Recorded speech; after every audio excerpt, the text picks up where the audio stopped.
আসসালামু আলাইকুম দর্শক, আমাদের নতুন ভিডিওতে আপনাদের সকলকে স্বাগতম। এতদিন পর্যন্ত আওয়ামী লীগ নেতাকর্মীদের বারে বারে সাহায্য করে আসছিল ভারতের প্রেসিডেন্ট মোদি, কেননা প্রধানমন্ত্রী কিংবা হাসিনার সঙ্গে তার ঘনিষ্ঠ সম্পর্ক ছিল।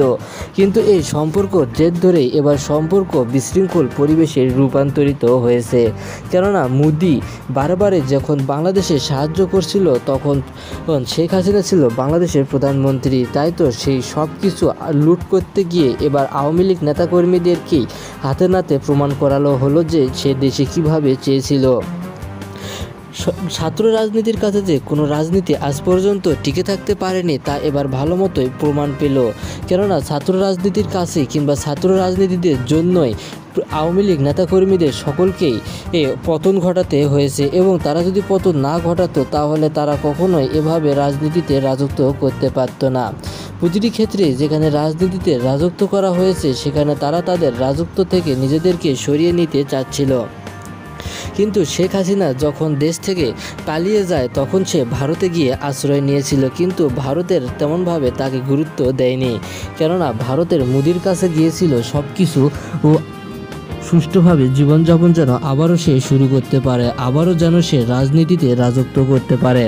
কিন্তু তার সব চাওয়া দাওয়া শুধু যে চাওয়ার মধ্যেই রয়েছে, এটি যে কোনোভাবেই পূরণ হবার নয়। প্রতিটি ক্ষেত্রে যেখানে রাজনীতিতে নতুনভাবে নিজেদেরকে সমালোচনার মুখে পড়ছিল দেশ, সেই সমালোচনার হাত থেকে দলকে নিজের মতো করে সাজাতেও প্রস্তুত হয়েছে। একটি দল কিংবা একটি রাজনৈতিক ইস্যু বারে বারে নিজেদের মতো করে দাপট দেখাতে প্রস্তুত, আর সেই দাপট দেখাতে গিয়ে আওয়ামী লীগ নেতাকর্মীরা টানা 15 বছর ধরে রাজনীতিতে রাজত্ব করে আসছিল। সেই রাজনীতিতে রাজত্ব করতে করতে এমন এক পর্যায়ে পৌঁছে গেছে যে সেখান থেকে তারা আর কোনোভাবে নিজেদেরকে সরিয়ে আনতে চাচ্ছিল না। তারা চাচ্ছিল যে আরও তারা যতদিন পর্যন্ত বেঁচে থাকবে ততদিন পর্যন্ত তারা রাজনীতিতে রাজত্ব করবে, কিন্তু এটি যে কোনোভাবেই সম্ভব নয়। রাজনীতিতে সকলকে আসতে হবে এবং সকলেরই পতন ঘটাতে হবে, কিন্তু সেই আওয়ামী লীগ নেতাকর্মীরা কোনোভাবে পতন ঘটাতে চাচ্ছিল না। তাই তো তারা যতবারই দেশে সুষ্ঠু নির্বাচন হওয়ার কথা ছিল ততবারই তারা সেই সুষ্ঠু নির্বাচনের নামে শুধু বারবারে বিশৃঙ্খল নির্বাচনের পথে পরিচালিত করেছিল দেশকে। তাই তো দলমল নির্বিশেষে সব কিছু ভুলে গিয়ে প্রতিটি ক্ষেত্রে এবার রাজনীতি ইস্যুতে এসেছে দেশ।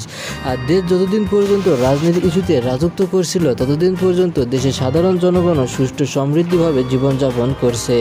একটি দল কিংবা একটি রাজনৈতিক ইস্যু কখনোই চায় না যে সে দেশের সাধারণ জনগণ খারাপ পথে পরিচালিত হোক। সকলেই চায় যে দেশে যেন সুষ্ঠুভাবে জীবনযাপন করতে পারে। তাই তো সকলের একটি আশা ছিল যে দেশে সুষ্ঠুভাবে জীবনযাপন করবে এবং দেশের সাধারণ জনগণ যেন সুষ্ঠুভাবে সে জীবনযাপন করতে সক্ষম হয়।